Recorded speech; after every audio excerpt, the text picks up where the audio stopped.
Монгол орон далай тэнгисээс аслагдсан эрсдэс уур амьсгалтай.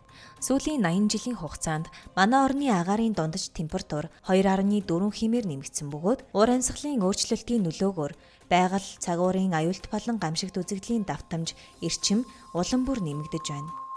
Үүний тод жишээ нь 2023-аас 24 оны өвөл болсон зууд юм. Энэхүү гамшигын улмаас 778 сая толгой мал хорогдож 2.5 их найт төгрөгийн хохирол учирсан нь мал аж ахуйн салбарын эмзэг байдлыг тодорхой харуулсан. Монголчууд цагаагаарын мэдээлэл тулгуурлан өдөр тутмын амьдрал мал малгайгаа зохицуулж ирсэн.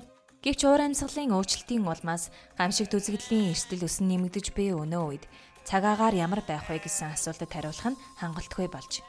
Өнөөдөр малчид орон нутгийн удирдлага шийдвэр гаргагчид аюулт үзэгдэл хизээ хаан тохиолдох, хэнд юунд ямар нөлөө үзүүлэх вэ гэсэн мэдээллийг илүүтэй шаарддаг болсон. Иймээс цагаагаарын урьдчилсан мэдээг зөвхөн аюулыг мэдээлэхээс гадна хүн ам, мал аж ахуй, дэд бүтэц амжиргаанд үзүүлж болзошгүй нөлөөллийг урьдчилан тооцоолж, эрсдлийг үнэлсэн хэлбэрээр хүргэх хэрэгцээ улам бүр нэмэгдэж байна. Уламжлал цагаагаарын мэдээ нь цагаагаарын хэмжигдэхүүнүүдийг урьдчилан мэдээлдэг.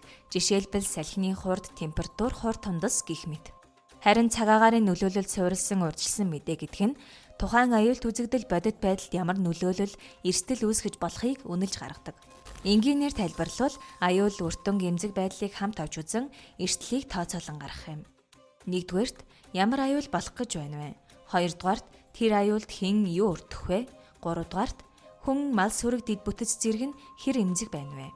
Эдгээр асуултад хариулж эрсдлийг үнэснээр төвшинг тодорхойлж урьдчилан сэргийлэх арга хэмжээг оновчтой төлөвлөх боломж бүрдэнэ. Дэлхийн цагуурын байгууллагаас цагаагаарын гамшигт үзэгдлийн урьдчилсан мэдээг хэрэглэгчдэд илүү ойлгомжтой, шийдвэр гаргахад нь оновчтой болгон 4 түвшний өнгөөр ялган анхааруулахыг зөвлөж байна. Ногоон түвшинд нөлөөлөл бага, урьдчилан сэргийлэх арга хэмжээ авах шаардлагагүй. Шар түвшинд тодорхой нөлөөлөл үүсгэж болзошгүй тул сэрэмжтэй байх хэрэгтэй.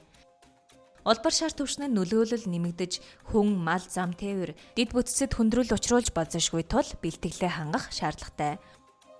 Улаан түвшинд ноцтой нөлөөлөл үүсэх өндөр эрсдэлтэй тул яаралтай арга хэмжээ авах шаардлагатай. Цагаагаарын нөлөөлөлд суурилсан урьдчилсан мэдээний ангилал нь иргэд малчид орон нутгийн байгууллагуудад мэдээллийг шуурхай авч тухайн түвшний арга хэмжээг авах боломжийг олгож нөлөөлөл эрсдлийг бууруулдаг. Монгол оронд энэхүү аргачлалыг нутагшуулах ажлыг уур амьсгалын ногоон сангийн санхүүжилтээр Монгол Улсын засгийн газар нэгдсэн үндэстний байгууллагын хөгжлийн хөтөлбөрийн хэрэгжүүлж буй адапт төслийн хүрээнд ус цагуур орчны судалгаа мэдээллийн хүрээлэн 2022 оноос хэрэгжүүлж эхэлсэн.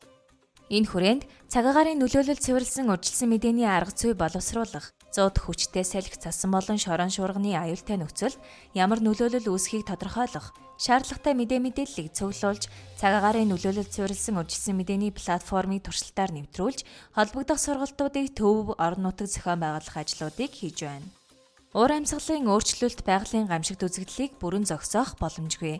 Харин тэдгээрийн эрсдлийг урьдчилан тооцоолж, цаг алдалгүй бэлтгэлээ хангаж, зөв арга хэмжээ авснаар хүний амнаас мал сүрэг, эд хөрөнгө болон амжиргаанд учрах хохирлыг үлэмж хэмжээнд бууруулах боломжтой. Иймээс цагаагаарын эрсдэл өсөн нэмэгдэж буй өнөө үед цагаагаарын нөлөөлөлд суурилсан урьдчилсан мэдээг хүлээн авч сонсохоос гадна зөв ойлгож, өдөр тутмын шийдвэр гаргалтад ашиглах нь хамгийн чухал юм.